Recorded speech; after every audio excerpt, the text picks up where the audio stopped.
시청자 여러분 안녕하십니까? 행복한 미래를 여는 방송 복지TV 뉴스입니다. 오는 7월부터 시행되는 맞춤형 기초생활보장제도 수급자 선정 기준인 중위소득이 4인 가구 기준 월 422만 원으로 결정됐습니다. 하지만 생계급여 기준이 너무 낮다는 비판이 나오고 있는데요. 이 제도의 문제점이 뭔지 정유림 기자가 짚어봤습니다.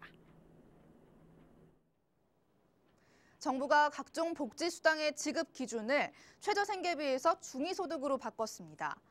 중위소득은 우리나라 가구를 소득순으로 줄 세웠을 때 정확히 중간에 있는 가구의 소득을 말하는데요. 2015년도 기준 중위소득은 4인 가구 기준 422만 2,500원으로 의결됐습니다. 이에 따라 앞으로 교육급여는 월소득 211만 원 이하일 때 주거는 182만 원, 의료 169만 원, 생계는 118만 원 이하면 받을 수 있게 됩니다. 복지부는 현재 133만 명에 불과한 기초수급자 수가 이를 통해 210만 명까지 늘어날 것으로 예상했습니다. 하지만 바뀐 제도가 벌써부터 맞춤형 급여 체계라는 말이 무색하다는 지적이 나오고 있습니다. 정부가 애초에 산정한 비수급 빈곤층은 약 400만 명. 하지만 개편 후 늘어난 수급자는 이에 5분의 1 수준인 77만 명밖에 되지 않습니다. 게다가 가장 절실한 생계급여는 선정 기준과 급여 수준이 현재보다 하락했습니다. 개편 후 생계급여의 선정 기준은 현금으로 환산하면 118만 원. 제도 개편 전 수급 선정 기준인 135만 원에 못 미치는 겁니다. 생계급여가 가장 핵심이에요. 생계급여 지금 28%, 2017년까지 30%로 되어 있는데 이거를 좀 더 위로 상향시켜야 되겠죠. 여기에 독소조항으로 꼽혀온 부양의무제와 필수재산의 소득 환산, 추정소득 문제가 아직 남아있어 송파, 세모녀 같은 복지 사각지대는 간과했다는 지적입니다. 이에 빈곤사회연대 등 시민단체들은 현행 기초생활보장제도는 여전히 심각한 문제가 있다며 생계급여 기준을 올리는 등 법을 재개정할 것을 계속해서 정부에 촉구할 방침입니다. 복지TV 뉴스 정유림입니다. 여성가족부는 5월부터 초등학생과 장애 아동 및 청소년을 대상으로 성인권 교육 사업을 실시합니다. 먼저 초등학교 4학년에서 6학년을 대상으로 실시하는 학교에서의 성인권 교육은 서울과 부산, 경기 등 7개 시도에서 실시됩니다. 성인권 및 성평등, 관계와 소통 등 다양한 주제를 아이들 스스로 과제를 작성하고 발표하는 참여형 방식으로 진행됩니다. 지난해 14개 시도에서 실시된 장애 아동 및 청소년 성인권 교육은 올해 17개 시도로 확대 운영되며 특수학교나 장애인 시설의 아동과 청소년에게 성폭력 예방과 관련한 다양한 주제와 장애 유형별 특성을 반영한 교구를 활용해 전문 강사가 수업을 진행합니다. 한편 여가부는 이번 교육 사업을 효율적으로 추진하고자 한국양성평등교육진흥원을 중앙기관으로 선정하고 각 시도별 지역 운영기관 36개소를 운영합니다. 전국 아르바이트생의 평균 시급은 6,910원인 것으로 조사됐습니다. 세대별 근로시간은 60대가 가장 긴 것으로 나타났습니다. 아르바이트 전문 포털 사이트인 알바천국에 따르면 지난 1월부터 3월 사이 아르바이트 소득이 있는 15세 이상의 남녀 9천여 명의 소득과 근무 시간을 분석한 결과 평균 시급은 최저임금보다 높은 6,910원이었고 지난해 같은 기간의 평균 시급보다 11.3%가 오른 것으로 나타났습니다.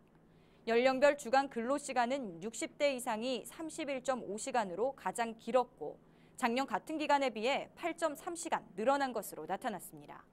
하지만 평균 시급은 60대 이상이 5,949원으로 가장 낮았고 30대가 8,075원으로 가장 높은 것으로 나타났습니다.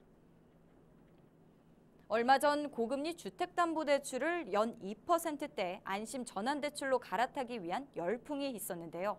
그런데 그 열풍이 요즘 연 2%대 학자금 대출 갈아타기로 이어지고 있습니다. 어떻게 하면 이자 부담을 절반 이상 줄일 수 있는지 정유림 기자가 알려드립니다. 우선 갈아타기를 서둘러야 할 상품으로는 신청 마감이 다음 달 11일까지인 고금리 학자금 전환대출이 있습니다. 대상은 2005학년도 2학기부터 2009학년도 2학기까지 정부보증 학자금 대출과 한국장학재단의 일반 상환 학자금 대출을 받은 사람들. 연 7%대 금리를 연 2.9%로 바꿀 수 있어 이자 부담을 절반 이상 줄일 수 있습니다. 이 대출을 이용하려면 한국장학재단 홈페이지에서 직접 신청해야 합니다. 학자금이 더 필요하면 이르면 이달 말 시중은행에서 출시하는 대학생 청년 햇살론을 이용하는 것도 방법입니다. 연소득 3천만 원 이하이거나 신용 6등급 이하의 미취업 청년층 등이 대상입니다. 간발의 차로 안심 전환대출 요건을 충족하지 못해도 기회는 있습니다. 주택금융공사에 채무조정 적격대출이 있기 때문입니다. 원리금 분할 상환 방식, 대출 만기가 10에서 30년이라는 점 등은 안심 전환대출과 같지만 금리는 10년 만기 기준으로 연 3%대 수준으로 안심 전환대출보다는 조금 높습니다. 또 제2금융권에서 연 20% 이상 금리로 대출받은 사람들은 10% 안팎의 금리로 갈아탈 수 있는 바꿔드림론을 은행에서 신청할 수 있습니다. 금융권 관계자들은 저금리 시대에 여전히 고금리 상품으로 부담을 느낀다면 다양한 저금리 갈아타기 방법을 알아볼 필요가 있다고 조언합니다. 복지TV 뉴스 정유림입니다. 경기도 내 노인 인구는 125만 명입니다. 이 중 절반은 취업을 원하지만 실제 취업자는 25%에 불과한데요. 사회 문제로 떠오른 노인 일자리 창출의 해법을 찾기 위해 경기도가 나섰습니다. 김소영 기자입니다. 국내 유일의 배드민턴 공을 생산하는 업체에 남경필 경기도지사와 이기호 사회통합부 지사가 방문했습니다. 이보다 훨씬 더 눈도 좋으시고 건강이 더 좋으신가 봐. 직원들은 모두 60이 넘는 노인들로 단순 작업이 반복되는 특성상 청년층보다는 노인들이 선호하는 일자리입니다. 또 값싼 중국산 배드민턴 공이 국내 시장 99% 점유하고 있는 상황에서 노인 일자리 창출은 물론 수입 대체 효과까지 얻을 수 있는 겁니다.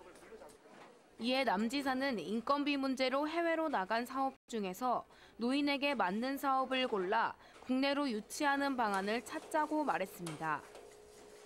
인근 사업장에선 노인들이 재봉 기술을 살려 신생아들의 이불을 만듭니다.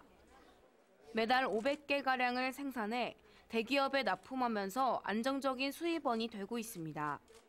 이어 두 사업단을 운영하고 있는 시니어 클럽에서 간담회가 진행됐습니다. 할 수 있는 그런 여건을 만들어주시면 자격증 같은 거를 딸 수 있는 그런 여건을 만들어주시면 하고 싶어 하시는 분들이 다 하실 수 있지 않을까. 자생력을 갖출 수 있는 사업단이 조금만 도와주면 일자리가 굉장히 활성화될 수 있을 텐데 하는 좀 그런 아쉬움이 좀 있습니다. 노인에게 적합한 일자리를 늘리기 위해선 제도적 뒷받침이 우선돼야 한다는 의견이 공통적이었습니다. 어르신들 복지 차원 그리고 또 건강하시게 노후를 보내실 수 있도록 하는 그런 차원에서 어르신 일자리를 앞으로 경기도에서는 많이 만들려고 하고요. 도는 이날 논의된 내용을 중심으로 조속히 노인경제활동 지원 방안을 마련하겠다는 방침입니다. 복지TV 뉴스 김소연입니다. 4월 장애인의 달 행사가 이어지고 있는 요즘입니다. 광주광역시에서도 시각장애인들의 재활을 도모하기 위한 행사가 열렸는데요. 현장에 양예슬 아나운서가 다녀왔습니다. 장애인의 달을 맞아 광주장애인 종합복지관에서는 제20회 광주광역시 시각장애인 재활수련대회가 열렸습니다. 좋은 사회는 불편을 없애는 사회, 장애가 없는 사회. 그래서 궁극적으로 장애가 다 해결된다면 어쩌면 장애인의 날이 없어질지도 모르겠습니다. 우리는 그런 날을 위해서 끊임없이 노력하는 일이 우리가 해야 할 일이고 그런 우군들을 우리가 모아야 합니다. 파랑새 오카리나 합주단과 한울림 가곡 합창단의 아름다운 공연으로 시작됐으며 북한 동포를 향한 뜨개품 전달, 유공자 표창 등 의미 있는 기념 행사들로 이어졌습니다. 부대 행사로는 생필품을 공유하는 나눔 장터 등 시각장애인들을 위한 다양한 부스 체험 활동이 진행되고 있습니다. 정보통신 보조기기 체험회장이 마련됐으며 시각장애인 바리스타가 직접 내리는 커피 판매 부스도 운영됐습니다. 빨리는 못 가지만 더디게는 가지만 결국은 어느 지점에 도달할 수 있으니까 열심히 무엇이든 도전하면 다 할 수 있다는 그런 자존심과 긍지를 가지시는 마음만 가지면 됩니다. 지금까지 광주에서 복지TV 뉴스 양예슬 아나운서였습니다.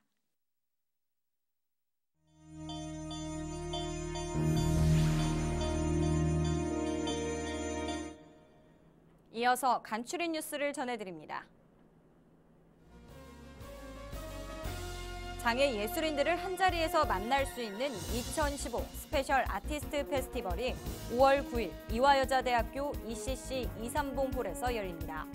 다양한 강연과 특별 공연, 전시가 펼쳐지는 행사에 대한 참가 신청은 5월 6일까지 스페셜 아티스트 페스티벌 홈페이지 또는 사무국으로 전화 문의하시면 됩니다. 한국보육진흥원이 소셜 네트워크 서비스인 카카오톡을 활용해 1:1 상담 서비스를 시작합니다. 진흥원은 콜센터와 홈페이지로만 운영하던 민원 상담 창구를 모바일로 확대해 고객과의 소통을 강화한다는 방침으로 이용은 카카오톡에 접속해 친구 추가 항목에서 평가 인증부, 보육인력 개발국을 검색해 친구로 등록하면 됩니다. 서울시가 오는 29일 서울무역전시 컨벤션센터 세택에서 제12회 서울시 장애인 취업 박람회를 개최합니다. 이번 행사에는 전문 기술직, 사무직, 생산직을 비롯해 단순 노무직 등 구인을 원하는 250여 개 우수기업이 참여하는 한편 올해는 400명 이상 채용을 목표로 기업의 인력 수요 파악 및 매칭 서비스를 최대한 활용한다는 계획입니다. 노인 전문사회복지기관인 서울노인복지센터가 어르신들의 활동 공간을 넓히고 운영 시간을 확대하고자 센터의 분관을 개관했습니다. 이번 분관 개관으로 5만 8천여 명가량의 센터 회원들이 더 많은 프로그램에 참여할 수 있게 될 것으로 보입니다. 네팔이 현지 시간으로 지난 25일 발생한 대지진으로 인해 막대한 인명과 재산 피해를 입은 가운데 지난 4월 초 에베레스트로 등정을 따놨던 시각장애인 송경태 전북 시각장애인 도서관장의 원정대는 전원 무사한 것으로 확인됐습니다. 경상북도 포항교육지원청이 지난 24일 학교 자치 순찰대 발대식을 가졌습니다. 학교 자치 순찰대로 위촉된 학생들은 한 해 동안 학교폭력 예방을 위해 학교 전담 경찰관과 교내외 순찰 활동, 학교생활 부적응 학생 도와주기, 학교폭력 근절 캠페인 등의 또래 지킴이로서의 역할을 수행하게 됩니다. 제15회 통일기원 포항해변 마라톤 대회가 지난 26일 전국 마라톤 동호인 등 8천여 명이 참가한 가운데 성황리에 열렸습니다.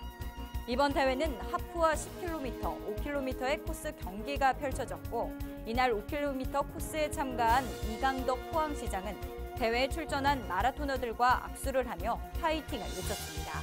한편 이번 대회 하프 종목 남자부 우승에는 김도균 씨가 1시간 17분 26초, 여자부 우승에는 김태경 씨가 1시간 38분 9초로 우승을 차지했습니다.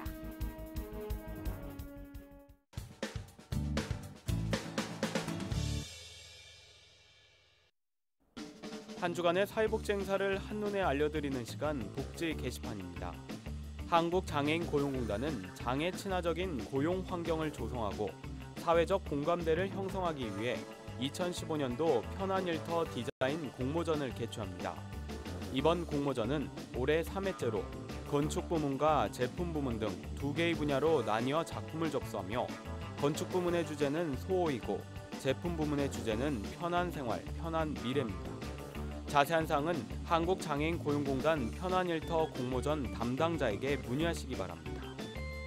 생명의 전화 종합사회복지관에서는 2015 모금 서포터즈 3기 대학생 봉사자를 모집합니다. 모금 서포터즈는 모금의 이론과 실습을 통해 역량을 강화하고 캠페인, 모금 이벤트, 온라인 모금, 홍보 등 모금 활동으로 준 전문가로서 역량을 발휘하는 전문 자원봉사단입니다. 자세한 사항은 생명의 전화 종합사회복지관으로 문의하시기 바랍니다. 지금까지 복지 게시판이었습니다. 이야기가 있는 시간, 오늘의 영상 함께 보시죠.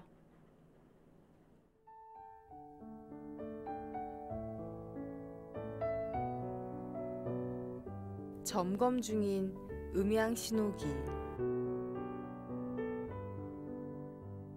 과연 시각장애인들은 이 신호기가 점검 중이란 사실을 알 수 있을까요? 이 신호기를 사용하는 이들에 대한 배려 없이 스티커 한 장으로 고장임을 알리는 지자체. 이를 아무렇지도 않게 지나치는 시민들. 아직까지 우리 사회는 모든 이들이 더불어 살아가기에는 너무 많은 장애물들이 있는 것 같습니다. 행복한 미래를 여는 방송 복지TV 뉴스를 마칩니다. 시청해주신 여러분 고맙습니다.